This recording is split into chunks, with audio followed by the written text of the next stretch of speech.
Көп қабатты ғимаратты мыңдаған алып өрмекшілер басып алады да, тұрғындарды жеуге кіріседі. Шөл далада араб контрабандашыларының тобы өрмекшілерді аулап жүр. Солардың бірі өрмекшінің ұясын тауып, өзгелерді шақырады. Олар ұяға улы газ жібереді.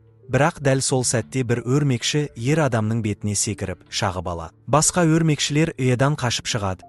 Ал контрабандашылар оларды пластик контейнерлерге қамайды. Бұл кезде шағылған адам азаппен бұлқынады, ал серігі оны қылышпен өлтіріп, азабын тоқтатады. Оқиға Алидің дүкеніне ауысады. Али әртүрлі тауарлар сатады. Бір күні Алидің тұрақты клиенті кроссовкамен сауда жасап, ерекше жануарларды жақсы көретін Калеб көршісіне сырға іздеп келе. Ол ештеңе ұнатпай, Алиден басқа тауарларын көрсетуін сұрайды. Али оны артқы бөлмеге апарады. Калеб бұл жерден әртүрлі экзотикалық жануарлар бар контейнерлерді көріп, таңырқайды. Сол сәтте ол шөл даладағы өрмекшіні байқап қалады. Али оның өте улы әрі қауіпті екенін ескертеді.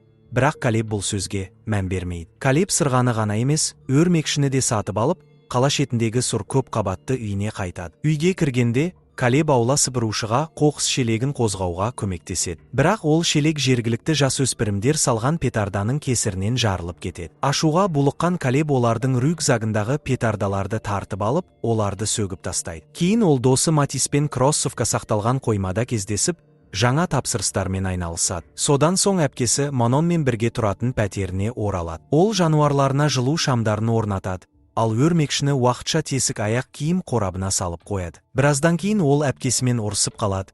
Себебі Манон оның жануарлары үшін қойылған шамдарды сөндіріп тастаған. Манон жарық қымбат екенін, пәтерді жақсы бағаға сату үшін жөндеуге ақша керек екенін айтады. Ал Калеб бұл пәтерде анасы екеуі өскенін айтып, ешқашан сатпайтынын жеткізеді. Содан соң Калеб көршісі Клаудияның қоштасу кешіне барады. Себебі ол осы үйден көшіп кетпекші. Жолда ол танысы Тиманимен кездеседі. Тимани тапсырыс берген кроссовкаларын асыға күтуде, ескі аяқ киімі тозып кеткен. Калеб оған қорап табылса, кроссовканы беретінін айтады. Кешке келген соң, Калеб Клаудияға сырға сыйлап, көңіл көтереді. Сол кезде улы өрмекші қораптағы тесік арқылы қашып кетеді. Бірнеше сағаттан кейін үйге келген Калеб шамның тағы да сөндірілгенін көріп, жануарларынан кешірім сұрайды. Ол өрмекшіні жаңа, жайлы орынға ауыстырмақ болғанда, оның жоғалып кеткенін байқап, шошып кетеді. Бөлмесін тінтіп іздейді.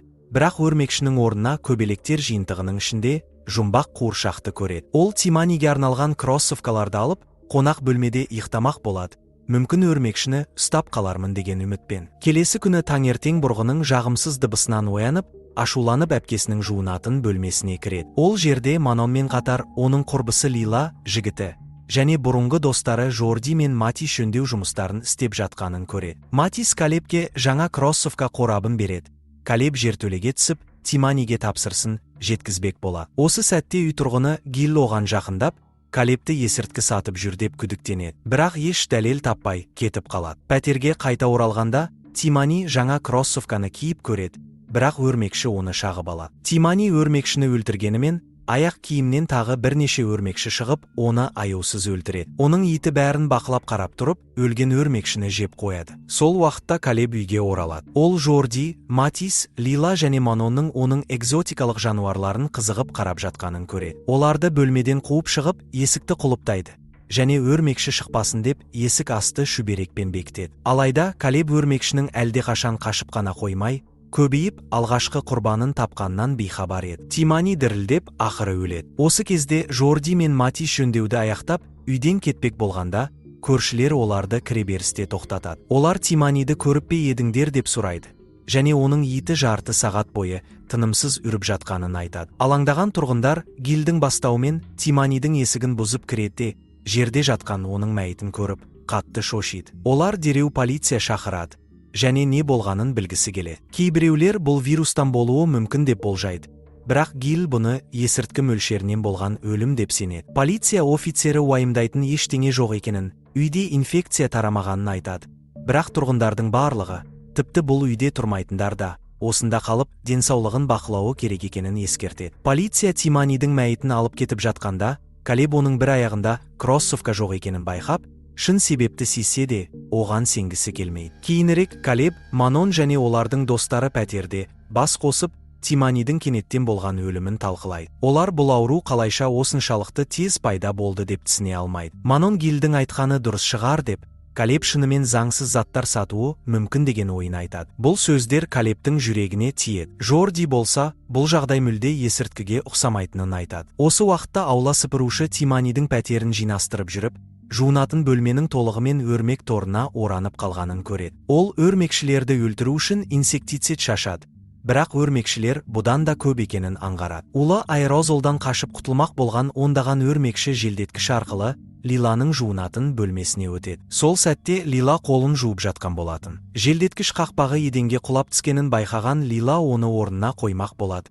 Бірақ тайып құлап түседі. Қайта тұрған ол есікте ілулі тұрған сүлгінің астында бірдеңе жыбырлап жатқанын байқайды. Абайлап көтеріп қараса, ештеңе таппайды. Кенеттен өрмекші оған шабуыл жасайды. Қорыққан Лила душ кабинасына кіріп, өзініштен жауып алады да Жордиге өрмекшіні өлтіруді жалына сұрайды. Алайда, Жорди оны өлтіргісі келмей, оны ұстап алуға тырысады. Лила оны өлтір деп жалынса да, Жорди қарсы тұрады. Лиланың айқайын естіген достары жүгіріп келіп, өрмекшіні өлтіру керек пе, әлде тірідей ұстау керек пе деп айтысады. Өрмекші жиһаздың астына кіріп кетеді.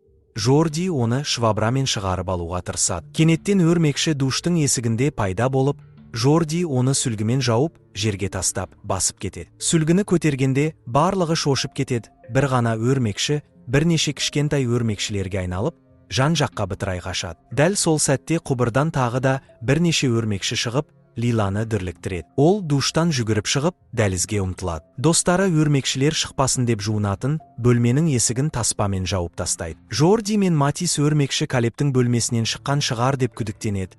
Бірақ Калеб бастапқыда оны мойындамайды. Және коллекциясында өрмекшілер жоқ деп сендіреді. Манон барлығына Калебтің есік астын сүлгімен бекітіп қойғанын еске салады. Сонда бәрі Калебті шындықты айтуға мәжбүрлейді. Калеб мойындайды, ол расымен өрмекші сатып алған. Бірақ ол кішкентай ғана болған, және жалғыз еді дейді. Матис өрмекшілер қиын ортада тез өсіп кетуі мүмкін екенін айтады.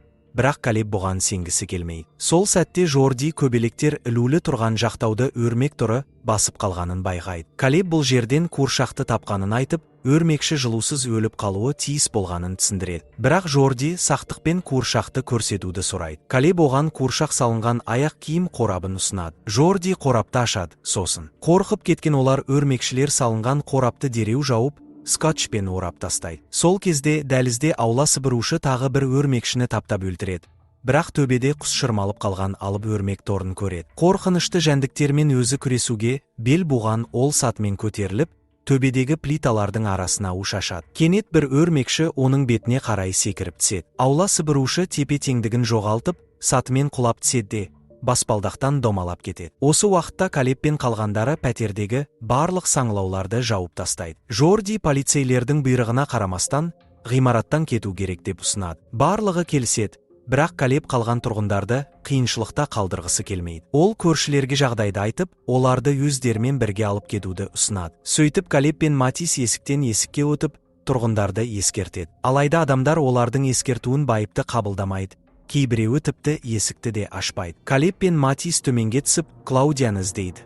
Бірақ ол жауап бермейді. Бірдеңе дұрыс емес екенін сезген Калеб есікті бұзып ашуды ұйғарады. Ішке кіргенде олар Клаудияның орындықта ұйықтап отырғанын көреді. Бірақ жақындай бергенде оның басынан өрмекшілер шығып жатқанын көреді. Қатты қорыққан олар Клаудияның пәтерінен жүгіріп шығып, көмек беруге келіп үлгермеген тағы бір көршіні көреді. Сол уақытта Жорди интернеттен өрмекшілер туралы ақпарат табады. Бұл жәндіктер тез көбейгіш тұқымына жататынын анықтайды. Бұл түрдің балалары жыртқыштармен қоршалса, анасынан 10 есе үлкен болып өсе алады деген. Жорди, Манон және Лила Калеб пен Матисті күтіп отырған кезде пәтердің екінші жағынан бір түрлі дыбыс естіледі. Жорди ас үйге барып тексермек болады.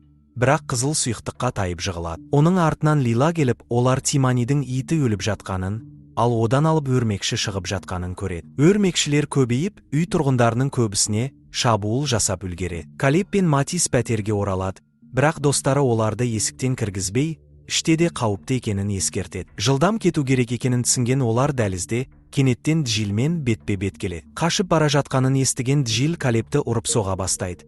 Әлі де оны есірткі саудасымен айналысады деп күдіктенеді. Ол бәрін пәтерге қайта кіргізіп, Калебтің бөлмесіне барып, күдігін растауға тырысады. Джилге олар бұл жер өте қауіпті екенін түсіндіруге тырысады, бірақ ол тыңдамайды. Ол скотчпен оралған қорапты байқап қалып, ішінен есірткі табамын деген үмітпен кесіп ашады. Алайда ішінен ондаған өрмекші ұшқындай лап береді. Достар дәлізге жүгіріп шығып, балама шығу жолын іздеп төмен түседі. Олар автотұрағы арқылы қашпақ болады. Бірақ ол ұзын дәлізге алып келеді. Ол жер өрмекшілер мен өрмек торларына толы екен. Олар жарықты жаққанда өрмекшілер қозғалысын тоқтатады. Калеб бұл мүмкіндікті пайдаланып, қауіпті дәлізден өтуге болатынын айтады. Бірақ жарық қосқышы бұзылған болып шығады. Жарық өздігінен сөнеді. Шығатын басқа жолдың жоқ екенін түсінгенде, Манон жарықты ұстап тұрып, бәрін өткізіп жіберетінін, және кейін өзі жүгіріп өтетінін айтады. Калеб қарындасын мұндай қауіпке тастауға қимайды, бірақ Манон бұл істі атқара алатынын айтады. Достар капюшондарын киіп, үрейлі дәлізден сақтықпен өтеді. Соңында олар қауіпсіз жерге жетеді. Манон қосқышты жіберіп, артынан жүгіріп келе жатады. Бірақ басымен өрмек торын байқамай қағып кетеді. Сол сәтте жарық сөнеді. Ол тез арада тоқтай қалып, фонарик жағып, маңайын жарықтандырады. Өрмекші оның бетіне жақындап қалған екен, бірақ жарық түскенде қатып қалады. Манон тордан шығып, достарына қосылады. Ақырында олар сыртқа шығатын есікке жетеді. Бірақ полицейлер оларды карантинге байланысты жібермейді. Олар шығуға жалынып сұрайды, бірақ полиция оларға көз жасаурататын газ шашып, артынан оқ жаудыра бастайды. Достар жан-жаққа тығылып, өздерін қорғауға тырысады. Жорди алып өрмек торына ілініп, құтыла алмай қалады. Есеңгіреген Матис бірнеше адам өрмек торына оранып қалғанын көреді. Сол сәтте өзі де өрмекші тістеп алғанын түсінеді. Бірақ бұл туралы әзірге ешкімге айтпайды. Барлығы қайта бас қосып, Лиланы жұбатады. Ол жігітінен айырылғанына қатты күйзеліп отыр. Содан кейін олар Калеб жасөспірімдердің петардаларын қалдырған қоймаға барады. Көрген қорқыныштарын жеңуге тырысып, Матис жаңа жоспар ұсынады. Ол фонариктер мен петардаларды қолданып, 15 қабатты ғимараттың төбесіне көтеріліп, көмекке шақыруды ұсынады. Бастапқыда Калеб бұл ессіздік деп санайды, бірақ басқа амал қалмаған еді. Достар қоймадан абайлап шығады.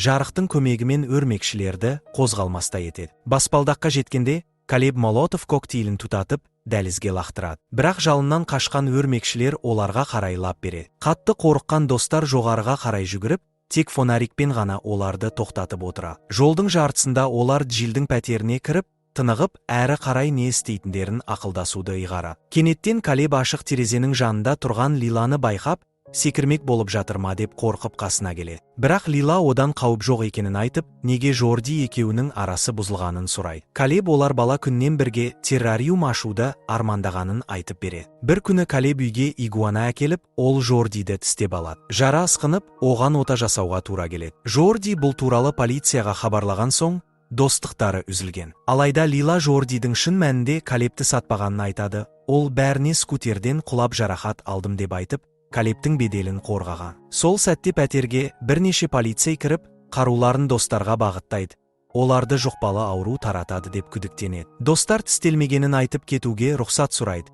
Бірақ полиция бас тартқан соң, жанжал басталады. Калеб Матисті бір офицер тұншықтырып жатқанын көріп, жақын жердегі мылтықты алып, офицерді атып жібере. Бірақ қалған полицейлер оларды тез арада басып тастап, кісен салады. Кейінірек Калеб пен қалғандары ақыры жетуге тырысып жүрген автотұраққа келіп, полицияның өрмекші денелерін жойып жатқанын көреді. Калеб Жордидің өліміне полицейлерді кінәлайды, бірақ лейтенант карантин шешімі дұрыс болғанын, өкінішке қарай салдары ғана осылай болғанын айтады. Сол сәтте Калеб Матистің жағдайының нашарлап кеткенін байқайды. Матис мойындағы өрмекші тістеген жерді көрсетіп, өзінің өлетінін түсінеді. Сондықтан ол өзгелерге қашуға көмектесуге шешім қабылдайды. Матис үнсіз генераторды сөндіріп, қауіпті дәліздің есігін ашады. Мыңдаған өрмекші автотұраққа лап береді, ал полиция оларды атып тоқтатуға тырысады. Осы кезде Калеб пен Лила бір көліктің артына тығылып жатады. Бірақ кенет Манонның жоқ екенін аңғарады. Калеб оны іздеуге кетеді, ал Лила өрмекшілерден тығылу үшін көлігіне жүгіріп барады. Калеб Манонды тез табады, бірақ аяғын жарақаттап алады. Олар бір фургонның терезесін сындырып, ішіне кіріп тығылады. Манон Калебтің жарасын басып, екеуі аман қалмай қалуымыз мүмкін деп бір-бірінен кешірім сұрайды. Бірақ сол кезде фургон терезелерінен алып өрмекшілер ене бастайды. Абырой болғанда, Лила көлігінің фарасын қосып, өрмекшілерді қорқытып, достарын құтқарып қала. Калеб пен Манон фургоннан шығып, Лиланың көлігіне отырады. Олар көлікпен автотұрақтан жүйткіп өтіп, алдарынан шыққанның бәрін таптап өтеді. Кенет жолдарын алып өрмекші бөгейді. Шығу үшін қақпаны ашу керек болады. Калеб көліктен түсіп, өрмекшіге бет алады. Күтпеген жерден ол Лиладан фараны сөндіруін сұрайды. Жарық сөнген соң, өрмекші адам енді қауіп емес екенін сезіп кетіп қалады. Калеб қақпаны ашып үлгереді, жарық автотұраққа толып кетеді. Бірнеше күннен кейін ғимарат маңында өрмекші шабуылынан қаза тапқандарға арналған гүлдер мен суреттер қойылған естелік орын пайда болады. Ғимарат тұруға жарамсыз деп танылып, ішінде қалған өрмекшілермен бірге жарылып жойылады. Манон мен Лила бұл сәтті алыстан бақылайды. Ал Калеб орманға барып, ішінде Жордимен бірге түскен бала кездегі сурет салынған аяқ киім қорабын жерлейді. Сол кезде оның иығына бір өрмекші шығып алады. Бұрынғыдай қорқып, оны өлтірмей, жаймен алып, құлаған ағаштың үстіне қояды. Ал сіз өрмекшілерден қорқасыз ба? Егер үйіңізді жәндіктер басып алса, не істер едіңіз? Төменге пікір қалдырыңыз, лайк басып, арнаға жазылуды ұмытпаңыз. Келесі видеода кездескенше.